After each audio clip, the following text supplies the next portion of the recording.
welcome to what is our fourth conversation. Today I am delighted to be joined with Laura Crossley.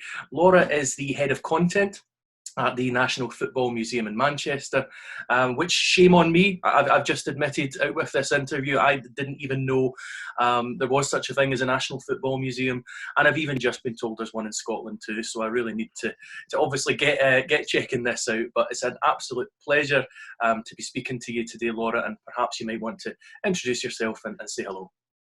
Yes, hi, really nice to be here. Thank you for inviting me to interview. So I'm Laura, I'm the Head of Content at the National Football Museum in Manchester. We are a museum broadly about English football, and we are all about sharing stories about football. So about the elite game as well, but broadly about the whole of football. So the idea is that, you know, whether you've played football with your mates on a field with jumpers for goalposts, or you've watched your kids play football, or you've been to big matches or non-league matches or whatever, all of us have stories to tell about football, and so that's what we're here to do.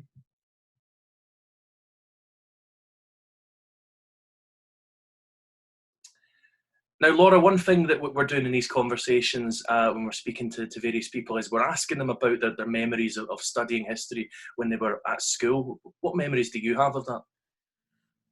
I love studying history at school, which led me to do a history degree. So it was a subject that I've always liked. I think it's because I really like people, and I love the idea that there have been people on the planet for a long time and that we can learn so much from them, and that, you know, we're actually not all that different. So that's kind of how I got into history, because I'm just quite a nosy person who's interested in people and what they did in their lives. So I mean, yeah, sort of year 7 to 9, I did like the normal, you know, all very wide range of history. And then for my GCSE, I went to school in Salford in England, and we learnt about the agricultural revolution and the industrial revolution. And I have to say, as a 15-year-old, the agricultural revolution in Salford was quite a tricky thing to get my head around. But the industrial revolution, I was totally on it, and I loved learning about that and learning about how like Manchester developed and the cotton mills and you know, all of the big advances in society. Then I went to college, sixth form college, and history was like the first subject that I knew I wanted to study for A level. So at college, I had the most amazing history teacher, just one of those teachers that totally inspires you. And I'm sure it's because of her that I went on to study at university, because I just loved it so much. So there we studied about Nazi Germany and revolutionary Russia. And I also did the United States from like the 1800s to the 1920s. And even now, like many years later, too many years, I still remember a lot of what I learned. And I got to go to Russia in about 2003, and I was like really geeked out about all of the things I was seeing. So yeah, I just absolutely loved it. It was absolutely my favourite subject, and I'm really pleased I went on to study it, and that I have a job where I get to use that every day.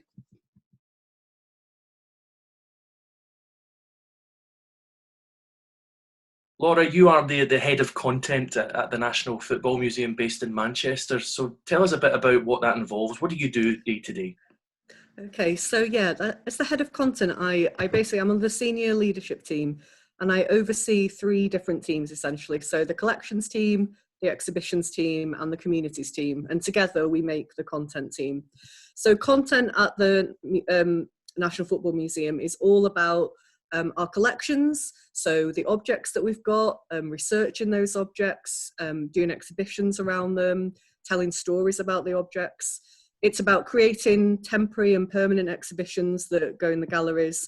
And then the communities team do sessions for schools and community groups, and also kind of big public events. So I oversee all of those different teams. So I'm not kind of often doing kind of day-to-day practical stuff, which is actually what I really miss, because in previous jobs I've done a lot more practical stuff, but this is more about kind of managing those teams and making sure that we're meeting what the museum's aiming to do. And at the museum, a big reason I applied is because the museum has this big new mission all around football as the game of our lives. So as I said before, it's telling really diverse stories about football. It's talking, we've got a pledge that 50% of the content in the museum is going to be about women and women's football and women's experience of as being football fans, which is really good for me because I'm a massive football fan. Even though I can't play, I'm hopeless at playing football. We tell really we've just launched LGBTQ tours, telling those stories about football history, and so it's really telling kind of very, very broad, diverse stories, and that's what I'm there to do, to make sure that all of the teams are working on making that happen. And yeah, just generally working in a football museum is amazing. If you're a football fan and you like museums, there is no better job.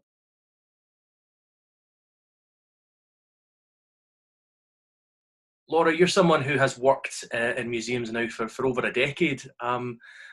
So I make the assumption then that museums are important in your opinion, and obviously worthwhile. So what is it that museums can offer? What can museums do to help us to learn about the past?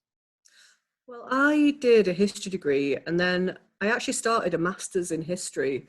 But as I was doing that, I got really interested in the idea of kind of teaching people about the past.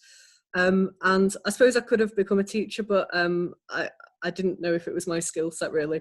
So that's why I went to work in museums, because I think they have a really important part to play in helping people learn about the past. I don't think there's anything better than seeing an object that's come from, you know, a specific period, and seeing that something that someone would have actually held and used. It really kind of transports you back to the past. It's like going to a historic house or a castle. When I was at university in Lancaster, I'd go to Lancaster Castle a lot and think like, wow, all the people that must have been here. And it kind of really helps you understand what it must have been like and kind of empathize with what it must have been like for people in the past. And also learn that a lot of the time people weren't so different from us. And I think that the way that museums explain history in a very accessible way, which I think they're getting a lot better at, means that anyone, you don't have to have a specialist knowledge of the museum that you're visiting or the collection that you're seeing. You can find ways into it and understand a lot more about it. I'm quite cheesy really, and I do quite like a sort of historical reenactment like they do at historic royal palaces and places like that. And I think that again, it's just that kind of using your imagination and transporting you back to the past is something that museums are really, really good at. And it kind of, and I think that museums and schools work really well together, because schools give all that contextual information and the facts and help people analyse and be critical about history, which is really important. And then museums can really complement that by kind of showing objects and bringing history to life in another way.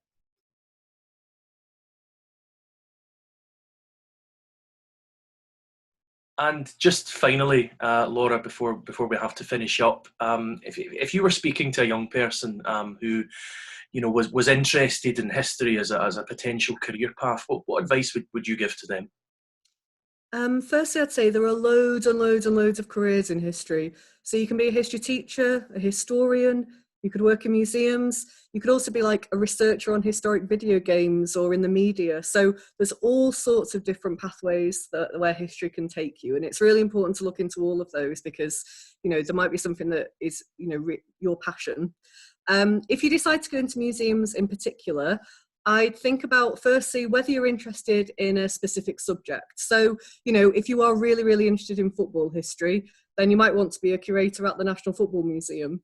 Or if you're really into Roman pottery, then you might want to be, you know, a curator at a museum around that. I'd also say, though, there are lots and lots of options in museums. So when I first decided that I'd like to work in a museum because I was really passionate about history and that's what I wanted to do, I kind of thought, well, I'll be a curator, or I'll create exhibitions, because that's what I thought that all the museum jobs were about.